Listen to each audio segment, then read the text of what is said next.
to get back to the Rob Dibble Show. Hey, look, a pair of working legs. Dibs on these. What? Oh, come on, Quagmire. Joe, I said dibs. No, you're right. You said dibs. First Tips question today sponsored by Trantolo and Trantolo, personal injury law firm for the seriously injured. Keith and Scott are third-generation Trantolos. Been doing it for 85 years, that family here in Connecticut. Locations in Hartford, Waterbury, Bridgeport, New Haven, Torrington, and now a couple in Long Island. Take some of that New York business, will you? Riverhead and Melville. Dial 9-844-999-9999.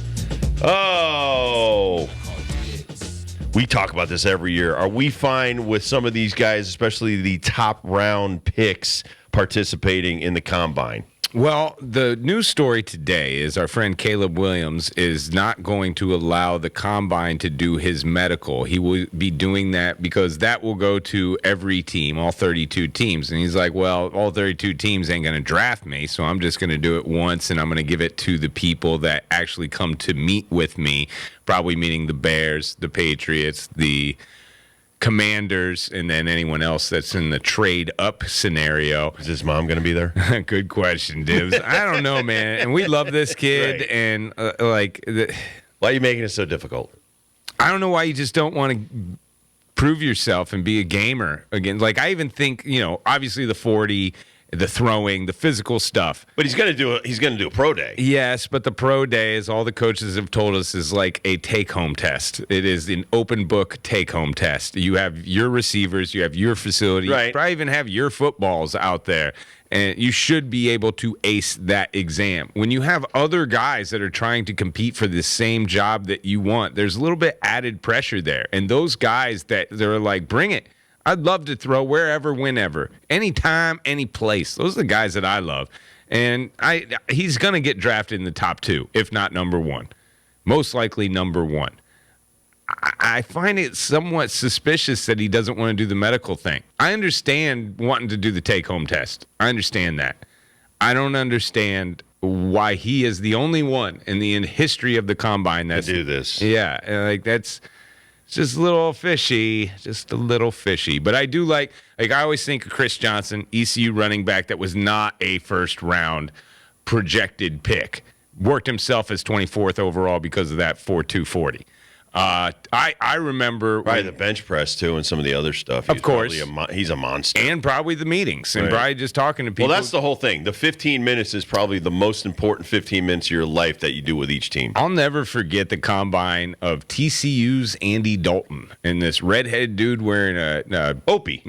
Opie looking purple jersey that he was wearing the Senior Bowl. It's like just torching all these other highly touted quarterbacks. And, say what you will about Dalton, but that dude had a long career in the NFL, more than serviceable in some years. He's a Pro Bowler. He was a gamer that combine that I think impressed the Bengals, impressed other people to probably get them some money.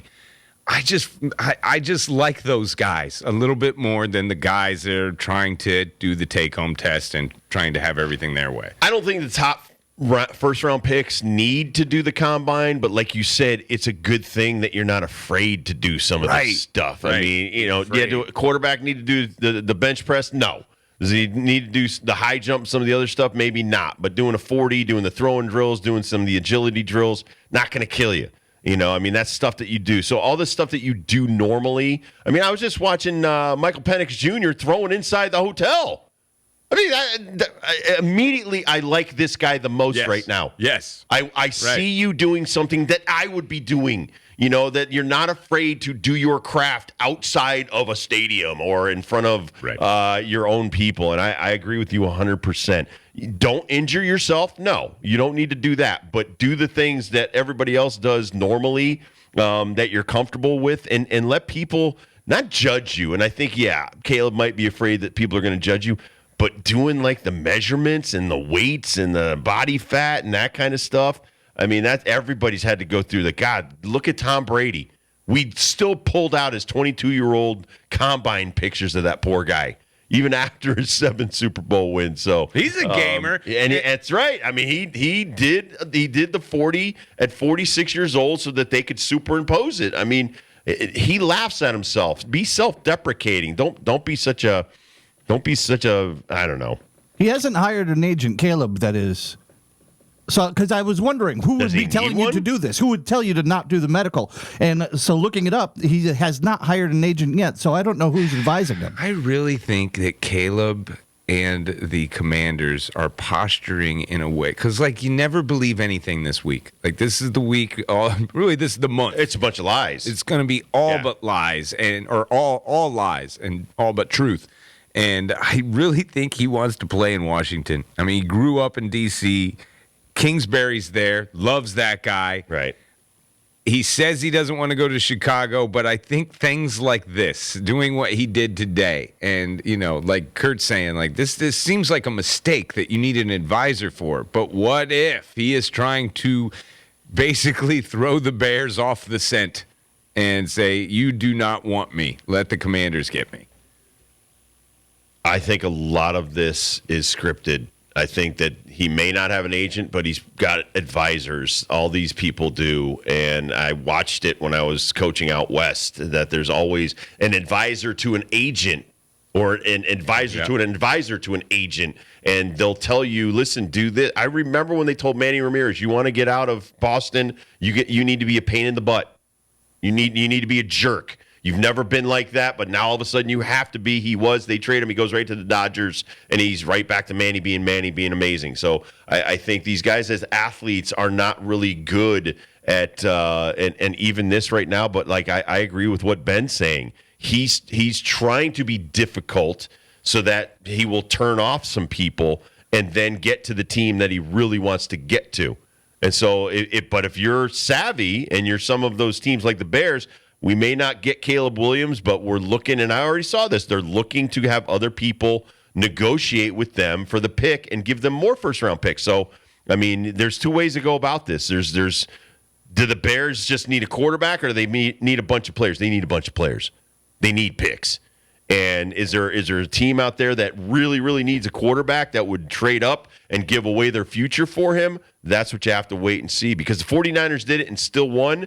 Didn't pull off the Super Bowl with the Trey Lance deal that they did a few years ago, but they lost a lot to trade up to get that cat. So whoever tries to trade up to get this first pick with the Bears, you're going to lose a lot, but you could get Caleb Williams. I really think Chicago and Washington are in a stare down, waiting for one to blink. Chicken. Waiting for one to blink. And, I put more stock in the hiring of Cliff Kingsbury than I do this kid's hometown. And I love Dan Quinn.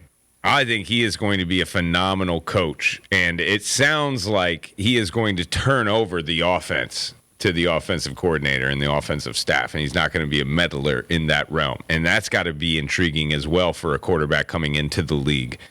If you look at the Bears and the Commanders ownership has gotten so much better in the last 6 months, but still not the best of organization as of yet. It's getting better. The Bears are lost. The Bears are lost in ownership. They don't know where they're going to be playing in 5 years. They really don't know who makes a lot of the decisions. They haven't been really good at making decisions in a long time. So I'm sure he's weighing those as much as they are weighing him. Get out your pad and pencil. Get ready to go over our picks, because we're going to pick them. Who you got coming up next? And then remember, Lucky 7 coming up at 5 o'clock, where we're going to give away some more Avenged Sevenfold tickets. So keep it right there. By the way, Adam G coming up. Wow.